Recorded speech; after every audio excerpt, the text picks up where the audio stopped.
Halo semua, kami dari kelompok Asosiasi Baris Merah ingin menampilkan hasil dari kerja kelompok kami, yaitu tema perpajakan, dan drama kami yaitu tentang pajak. Pajak itu adalah iuran yang wajib dibayarkan oleh setiap masyarakat Indonesia kepada negara berdasarkan undang-undang. Pajak itu tidak langsung memberikan dampak langsung kepada kita seperti uang kita kembali atau barang kita kembali. Namun keuntungan itu akan berada dalam infrastruktur umum yang sering kita lihat atau kita gunakan seperti jalan raya, rumah sakit, sekolah, dan lainnya.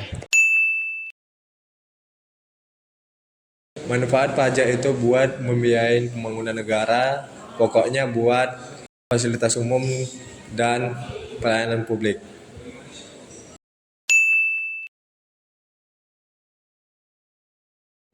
Semua urusan pajak sudah diatur dengan jelas sesuai dengan undang-undangnya, misalnya UU KUP,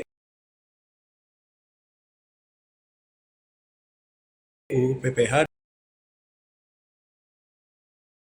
UU PPN, dan undang-undang lainnya yang mengatur mekanisme dan hak wajib pajak. Dengan adanya undang-undang ini, semua proses pajak sudah diatur dengan jelas, mulai dari cara hitung, cara bayar, dan sanksi kalau melanggar. Jenis pajak utama yaitu pajak pusat dan pajak daerah. Contohnya PPH, PPN, pajak kendaraan, dan pajak restoran.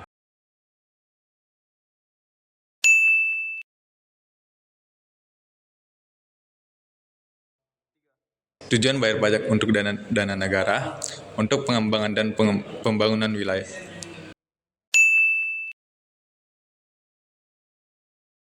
Ada banyak kasus perpajakan di Indonesia. Jujur, itu tuh pertanyaan yang penting banget. Kenapa ada banyak kasus perpajakan yang terjadi di Indonesia? Nah, sebenarnya ada beberapa alasannya nih. Yang pertama, itu ialah karena pajak ini melibatkan uang dalam jumlah yang sangat besar gitu kan. Nah, jadinya dikarenakan melibatkan uang dalam jumlah yang besar, ada beberapa oknum yang dia itu mencari celah pada pajak gitu kan untuk meraih keuntungan pribadi gitu kan. Nah, ini bisa berbentuk seperti penggelapan dana pajak, manipulasi laporan perpajakan, dan lain sebagainya. Nah, yang kedua itu ialah dikarenakan kurangnya transparansi dari suatu instansi ataupun perusahaan dalam melaporkan pajak gitu. Nah, jadi di celah ini dia bisa memanipulasi laporan-laporan perpajakan gitu kan, yang berujung penggelapan dana. Nah, yang ketiga itu ialah kurang meratanya pengetahuan tentang pajak ini di Indonesia. Nah, ada dia yang seorang yang wajib untuk membayar pajak, tapi karena dia paham betul soal pajak, dia itu bisa mengurangi nilai pajak dia itu gitu. Nilai yang dikeluarkan untuk dia bayar pajak. Ada juga yang belum tahu sama sekali soal perpajakan. Itu ialah kurangnya sistem digitalisasi pada perpajakan yang terjadi di negara kita ini.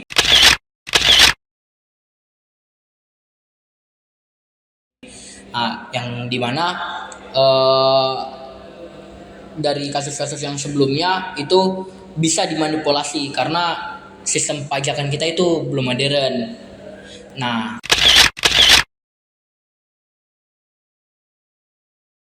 tapi untuk sekarang ini pemerintah kita itu sudah mulai lebih baik dalam melakukan sistem perpajakan.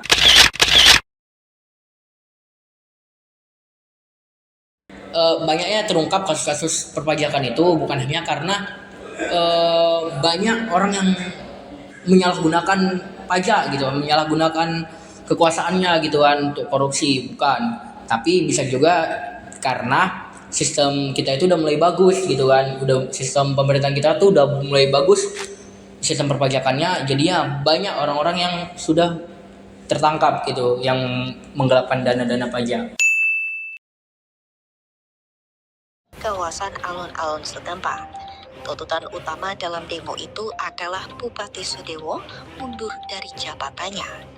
Pemicu utama unjuk rasa ini yakni kebijakan Sudewo menaikkan PBB hingga 250%.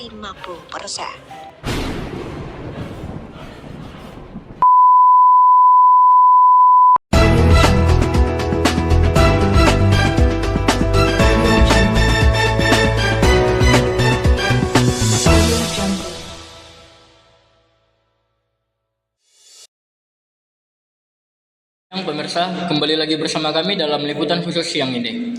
Selama Agustus lalu, mata publik Indonesia tertuju pada Kabupaten Pati, Jawa Tengah, di mana kebijakan fiskal daerah memicu krisis kepercayaan dan kerusuhan sipil yang signifikan.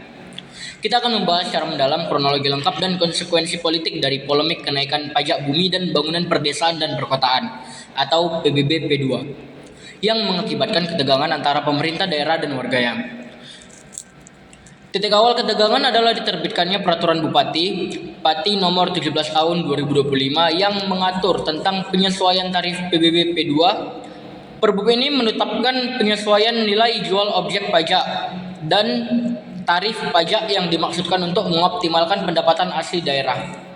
Penyesuaian ini secara ekstrim menetapkan batas kenaikan tarif PBB P2 hingga maksimal 250% dari tarif yang berlaku pada tahun sebelumnya. Dampak di lapangan langsung terasa membebani masyarakat. Warga melaporkan lonjakan yang tidak rasional.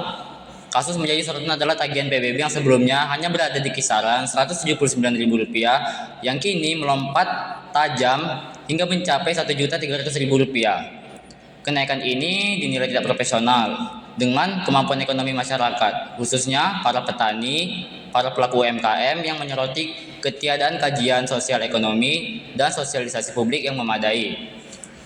Situasi ini diperburuk oleh komunikasi politik yang kurang baik dari pemimpin daerah Bupati Pati, yaitu Sadewo, yang sempat mengeluarkan pernyataan yang dianggap menantang dan menunjukkan arogansi kekuasaan. Pernyataan yang menolak mundur dari kebijakan meskipun di demo ribuan orang tersebut memicu kemarahan publik. Hal ini mengubah fokus isu kritik sekedar isu pajak menjadi isu akuntabilitas kepemimpinan. Aksi penolakan pajak tanggal 13 Agustus, Pak. Siapa yang akan melakukan penolakan? Ya yang gundul, silahkan lakukan. Jangan hanya 5.000 orang, 50.000 orang suruh ngerahkan. Saya tidak akan gentar. Saya tidak akan merubah keputusan. Saya harap Bupati Pati bersikap teduh, mengayomi dan tidak angkuh, arogan dan pelin-pelan sikapnya dalam membuat kebijakan.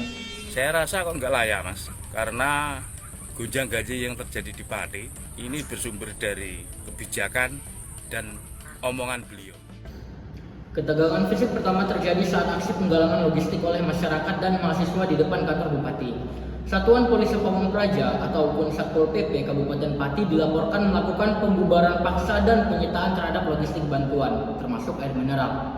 Tindakan ini dinilai oleh massa sebagai upaya intimidasi dan semakin memanaskan situasi menjelang demonstrasi akbar. Merespons tekanan yang meluas, baik dari masyarakat maupun dari sorotan media nasional, Bupati Pati akhirnya mengambil langkah mundur. Pada 8 Agustus 2025, Bupati Sudewo secara resmi mengumumkan pembatalan Perbup kenaikan PBB P2 dan menyampaikan permintaan maaf ke publik. Kebijakan dikembalikan ke tarif tahun fiskal 2024 dan janji pengembalian selisih pembayaran segera diumumkan. Tertangkap, Pak Polisi! Salah! Polisi gak berhak! Turunkan! Langsung masuk, Mas! Gak boleh! Sana masih ngelapor, lagi apa? Kenapa? Kamu itu yang bayar itu masyarakat. Masyarakat, Pak. Yang bayar itu kamu itu masyarakat. Radio ditutup, Pak. Loh, ini tuh hanya siapa? Mengganggu kan? Ayo, masakan! Kembalikan!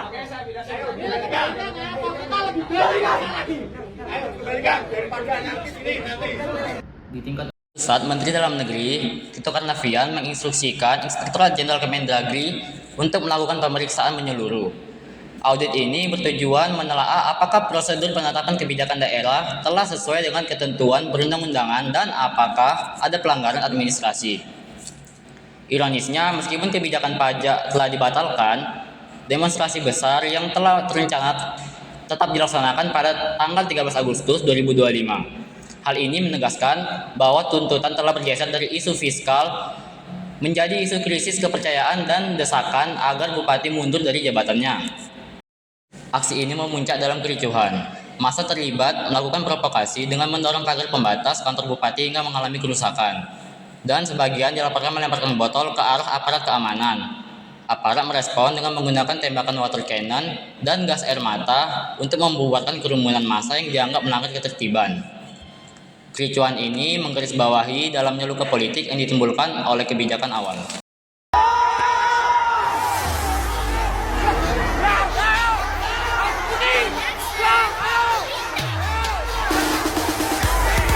Konsekuensi politik dan administratif terus bergulir.